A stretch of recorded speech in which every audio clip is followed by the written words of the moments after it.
안녕하세요. 당신과 함께 지식의 깊이를 탐험하는 시간입니다. 오늘은 특별히 당신께서 관심을 가지고 계신 그 주제, AI 소비자 시장의 최신 동향을 좀 파헤쳐 보려고 합니다. 특히 요청하신 바로 그 자료 있죠? 세계적인 벤처 캐피털 안드리센 호로위츠 A16Z의 최신 보고서를 가지고 왔습니다. 지금 AI 서비스 정말 많잖아요. 그 속에서 진짜 소비자들이 뭘 선택하는지, 또 경쟁은 어떻게 돌아가는지 핵심만 딱 짚어보겠습니다. 네, 안녕하세요. 이 A16Z 보고서가 벌써 5번째 AI 보고서예요. 근데 이게 중요한 게 그냥 시장 크다 이런 예측이 아니고요.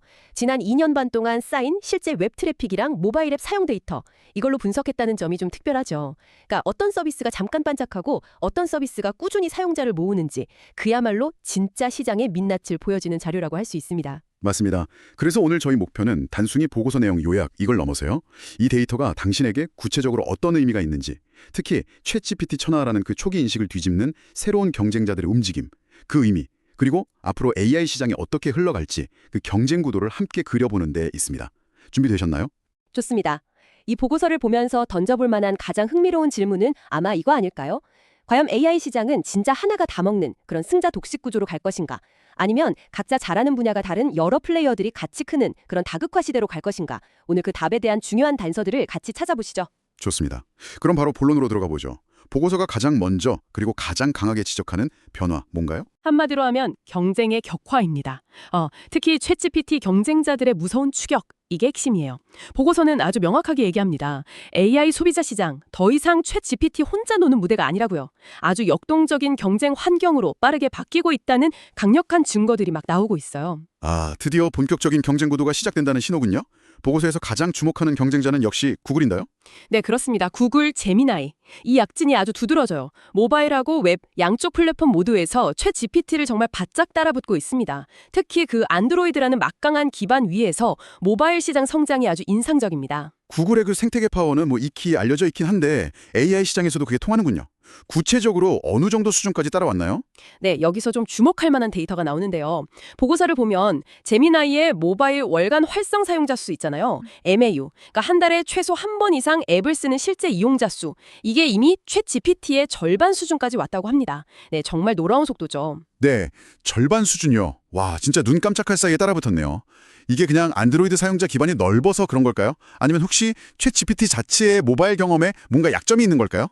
둘 다 가능성이 있어 보입니다. 구글의 검색이랑 안드로이드 생태계를 통한 접근성 확보, 이건 분명 큰 장점이죠. 동시에 초기 챗 GPT 앱의 사용자 경험이 웹 버전에 비해 좀 아쉽다는 평가도 있었고요.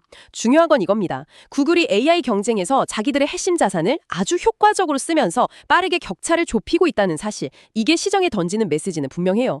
기존의 강력한 플랫폼은 AI 시대에도 여전히 세다, 이겁니다. 그렇군요. 구글 외에 또 다른 강력한 경쟁자 누가 있을까요? 또 다른 돌풍의 주역은 바로 일론 머스크의 XAI, 거기서 내놓은 그록입니다. 이 서비스는 2024년 말이 다 돼서야 독립앱으로 나왔는데 그 성장세가 정말 폭발적이에요. 아, 그록. 이름은 들어봤는데 그렇게 짧은 시간에 사용자를 모았다니 대단하네요. 어느 정도 수준인데요? 네, 보고서에 따르면요. 출시하고 정말 짧은 시간 안에 월간 활성 사용자 수가 2천만 명을 넘었어요. 웹 트래픽 기준으로 보면 전체 AI 서비스 중에 4위고요. 모바일 앱 기준으론 23위까지 올라왔습니다. 시장에 들어온 시기를 생각하면 이건 정말 이례적인 속도죠. 와, 엄청나네요. 그런데 이 성장이 계속될 수 있을까 하는 의문도 좀 들어요. 혹시 보고서에서는 이 폭발적인 성장의 동력을 뭐라고 보나요? 단순히 머스크 효과나 X 플랫폼 연동답뿐일까요? 아니면 그록 자체의 매력이 큰 걸까요? 보고서는 일단 X, 옛날 트위터죠. 이 플랫폼하고 아주 긴밀하게 연동된 거랑 머스크의 그 강력한 팬덤, 이게 초기 성장에 결정적인 역할을 했다고 분석합니다. 특히 X의 실시간 정보랑 연동되는 능력, 그리고 그 특유의 약간 비꼬는 듯한 유머러스한 답변 스타일, 이게 차별점일 수 있고요. 다만 방금 지적하신 것처럼 이 초반의 하이프, 가 장기적인 사용자 충성도로 이어질지는 좀 더 봐야겠죠. 결국 중요한 건 반짝 인기를 넘어서 꾸준히 쓸만한 가치를 주느냐, 이거 아니겠습니까? 확실히 그렇겠네요.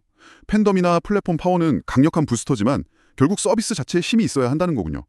혹시 반대로 좀 기대를 모았는데 생각보다 부진한 플레이어도 언급이 되나요? 수십억이니까 AI 시장에서도 엄청날 거라 예상했는데 웹 트래픽 기준으로는 46위권? 좀 아쉬운 성적이라고 분석해요. 의외인데요. 메타 같은 거대 기업이 왜 기대만큼 성과를 못 냈을까요? 보고서에서 지목하는 원인이 있나요? 보고서는 그 배경으로 개인정보 보호 관련 이슈를 주요 원인 중 하나로 보고 있어요. 메타가 AI 모델 학습에 사용자 데이터를 쓰는 방식에 대한 우려나 논란이 계속 있었잖아요.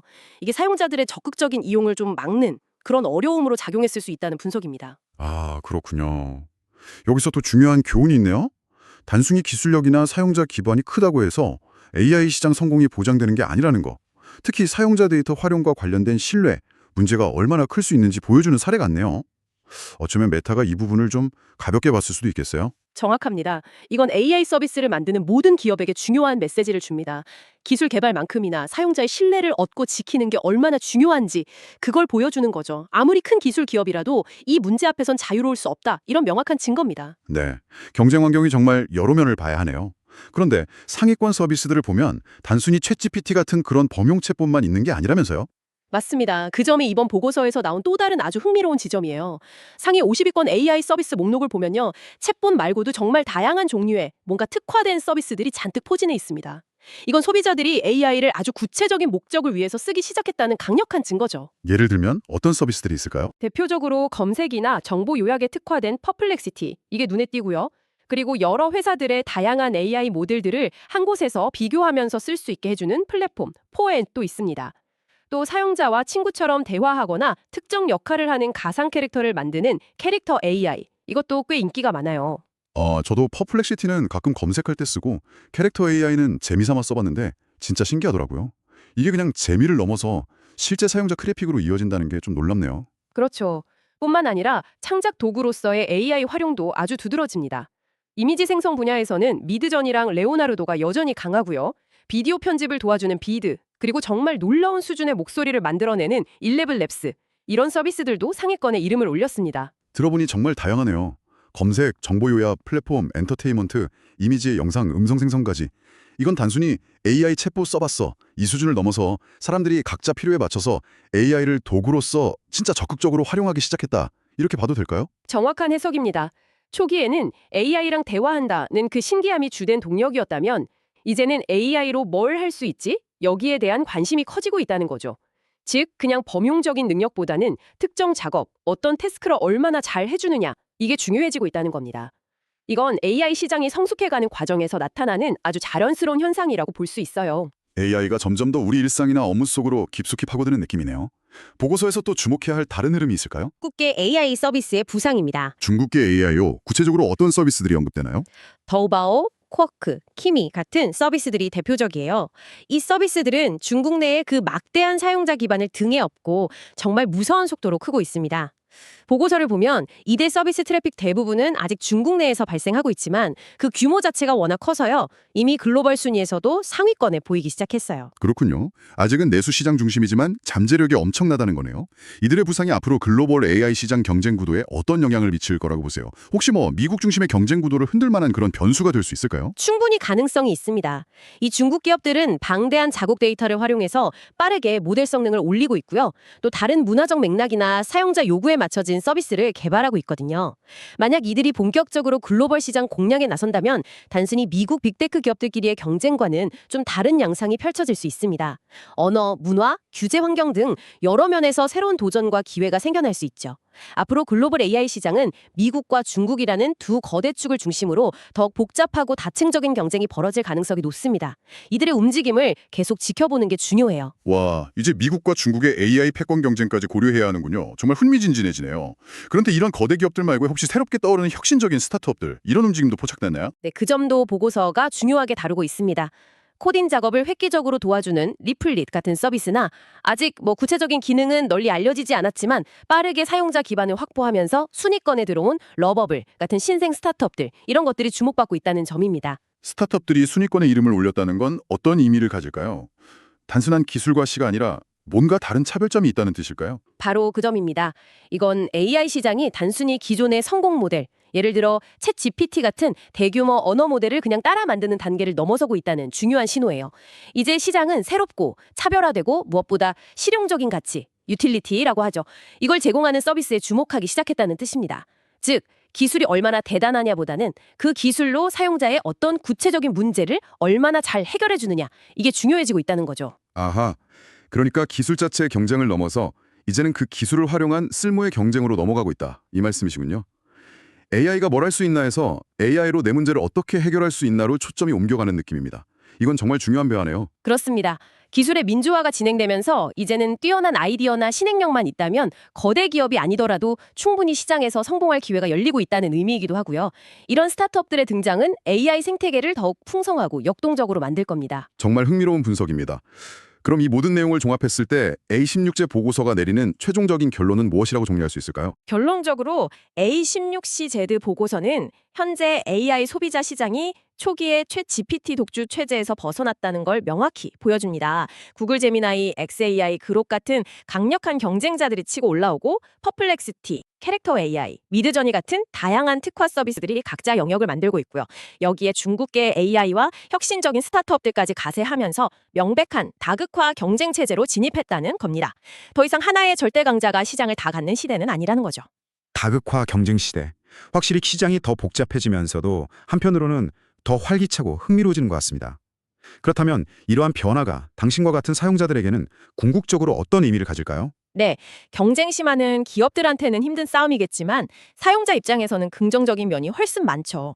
기업들은 당신의 선택을 받으려고 더 나은 성능, 더 혁신적인 기능, 더 쓰기 편한 인터페이스, 어쩌면 더 합리적인 가격까지 내놓으면서 치열하게 경쟁할 수밖에 없거든요. 그래서 당신께서 이 보고서에 주목하신 것처럼 이러한 경쟁은 결국 기술 발전 속도를 높이고 전반적인 사용자 경험의 질을 향상시키는 결과로 이어질 가능성이 높습니다.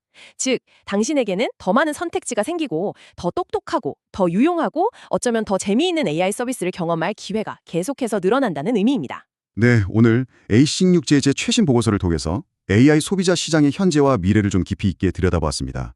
핵심 키워드는 역시 다극화 그리고 실용성 이 두 가지로 요약할 수 있겠네요. 챗 GPT가 여전히 중요한 플레이어지만 독주 시대는 끝나고 구글, xAI 같은 강력한 도전자들 그리고 다양한 특화 서비스들이 함께 경쟁하는 시대로 접어들었습니다. 네, 거기에 더해서 검색, 퍼플렉시티, 창작, 미드저니, 11랩스, 소통, 캐릭터 AI 같이 특정 목적에 딱 맞는 도구들이 주목받고 있고요. 중국계 AI의 부상과 혁신적인 스타트업들의 등장은 이 경쟁 구도를 더욱 예측 불가능하고 흥미롭게 만들고 있습니다. 단순히 기술의 우위를 넘어서 실제적인 쓸모를 증명해야 하는 시대로 가고 있는 거죠. 이렇게 빠르게 재편되고 있는 AI 시장의 모습을 보니 당신은 어떤 생각이 드시나요? 오늘 언급된 수많은 AI 서비스들 중에서 당신의 마음을 가장 끄는 것은 무엇인가요? 그리고 그 이유는 뭘까요? 그리고 한 걸음 더 나아가서요. 오늘 나눈 이야기들을 바탕으로 미래를 한번 상상해보는 건 어떨까요? 앞으로 한 3년 혹은 5년 뒤에 당신의 일상 속에서 가장 중요하게 자리 잡을 AI 서비스는 어떤 모습일지, 그리고 왜 그 서비스가 중요해질 거라고 생각하는지 한번 그려보세요. 이런 질문에 대한 당신만의 답을 찾아가는 과정이 다가올 AI 시대를 주도적으로 맞이하는 데 좋은 길잡이가 되어줄 겁니다. 오늘 저희의 분석이 당신께서 AI 시장의 복잡한 흐름을 읽고 미래를 전망하시는데 조금이나마 도움이 되었기를 바랍니다. 다음번에도 흥미로운 자료와 깊이 있는 분석으로 다시 찾아뵙겠습니다.